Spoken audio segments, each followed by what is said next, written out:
Halo, kamu lagi dengerin pengalaman membaca buku dari para teman baca yang tersebar di seluruh Indonesia di channel YouTube Resensi Buku. Kalau misalnya kamu juga tertarik nih untuk menceritakan pengalaman membacamu, tulisin aja di kolom komen atau bisa DM langsung ke Instagram di @podcastresensibuku. Selamat mendengarkan!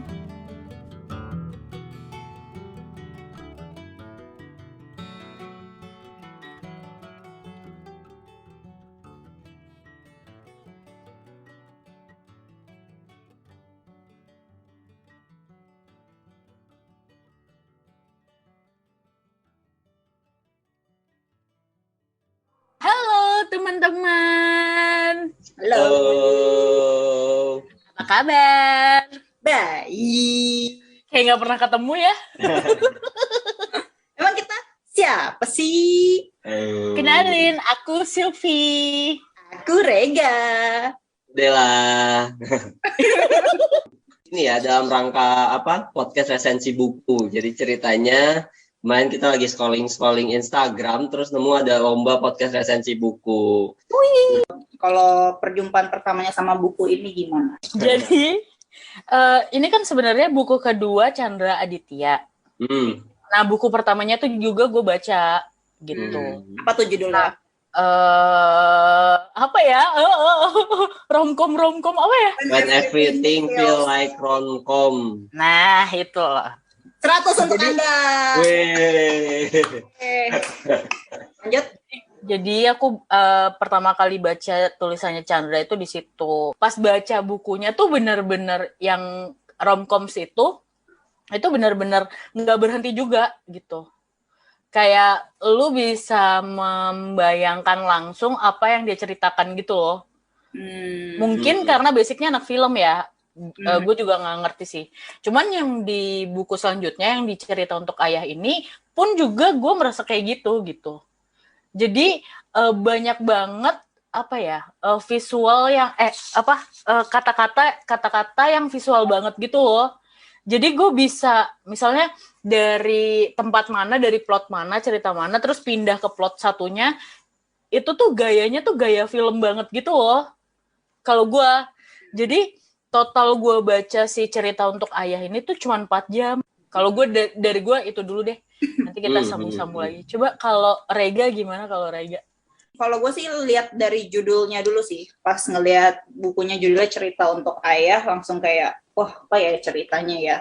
Soalnya kayak ya baru-baru ini kan, bukan baru sih, mungkin udah kayak hampir 2 tahun kehilangan bokap sendiri. Terus kayak ngerasa mungkin ada sesuatu yang perlu men-trigger gue untuk mengenang lagi atau gimana gitu tuh, kayak masih pengen aja gitu, masih rindu sama papa kita. Jadi kayak oke lah, gue baca cerita untuk ayah, apa nih cerita, terus gue mencoba baca dan suka sih.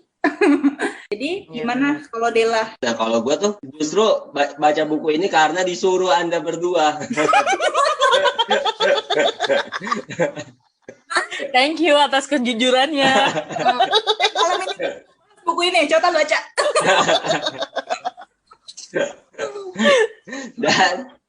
dan tapi ngelihat covernya memang sangat jatuh cinta sih.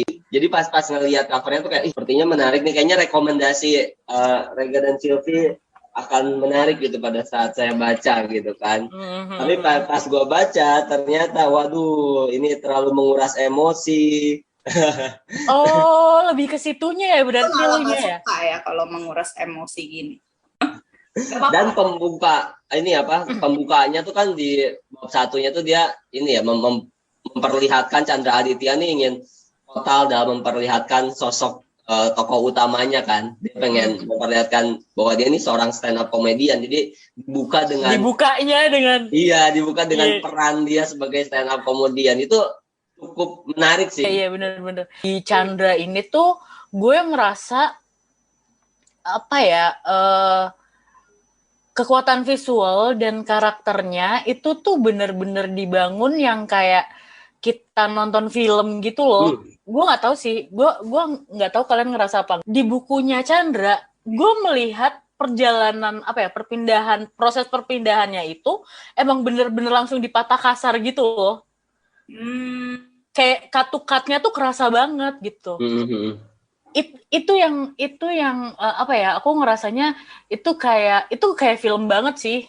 Tuh. Jadi perpindahan itu tuh seakan satu scene gitu loh di sebuah film. Ngomong soal ini nih, ini menarik nih. Berarti ini mungkin bisa jadi bahasan selanjutnya nih. Apa sih yang kalian suka dan yang kalian nggak suka dalam novel ini? Kalau gua suka dengan pengenalan karakternya.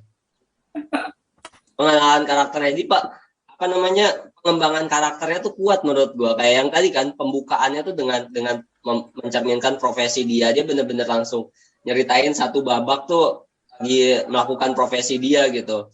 Terus lelucon-leluconnya tuh yang bercandaan-bercandaan dia sama bosnya itu menggambarkan bagaimana sikap dia, kepribadian dia gitu. Menurut gue itu keren banget sih.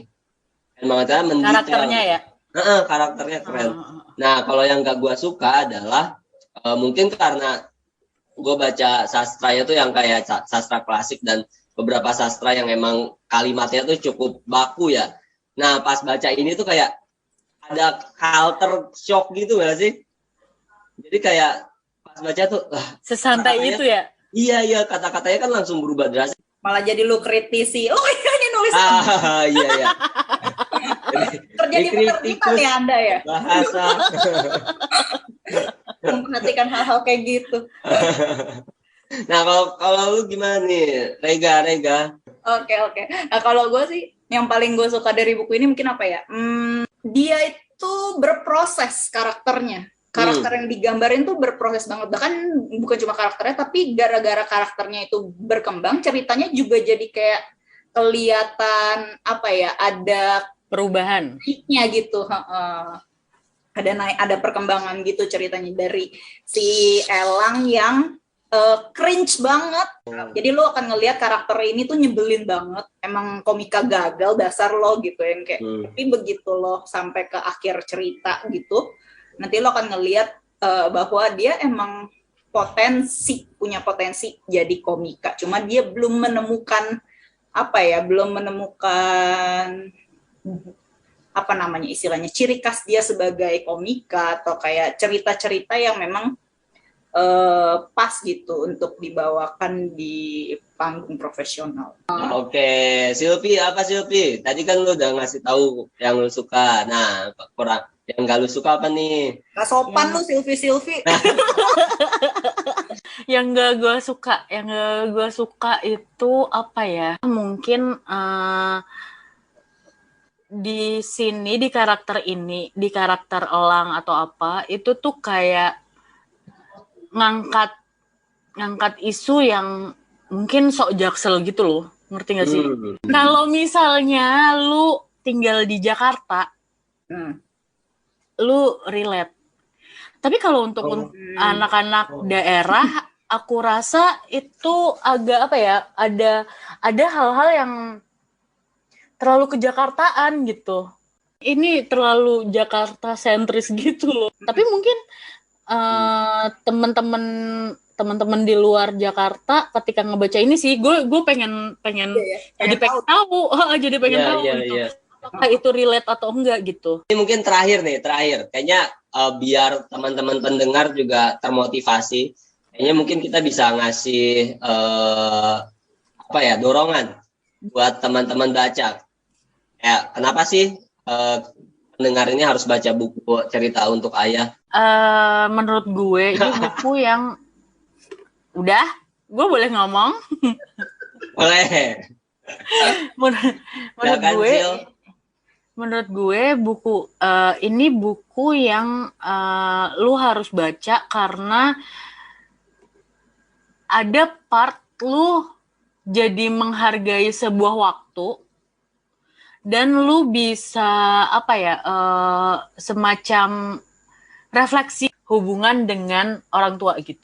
Nah, satu hal lagi yang menarik dari buku ini ya, kalau gue boleh cerita, itu relate sama yang tadi Silvi cerita juga. bacain. ada kayak refleksi gitu loh setelah lu baca buku ini dengan segala mewek-meweknya itu. Chandra Aditya tuh bilang, teman-teman jangan tiru elang yang bodoh.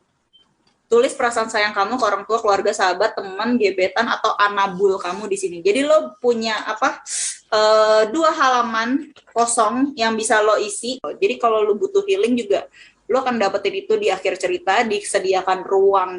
Tapi yang gue dapet yaitu, jadi tokoh ceritanya itu mengalami perkembangan untuk pulih, lo juga akan bisa pulih setelah baca buku ini. Oke, ini kita tutup dulu nih kayaknya nih podcast ini. Iya.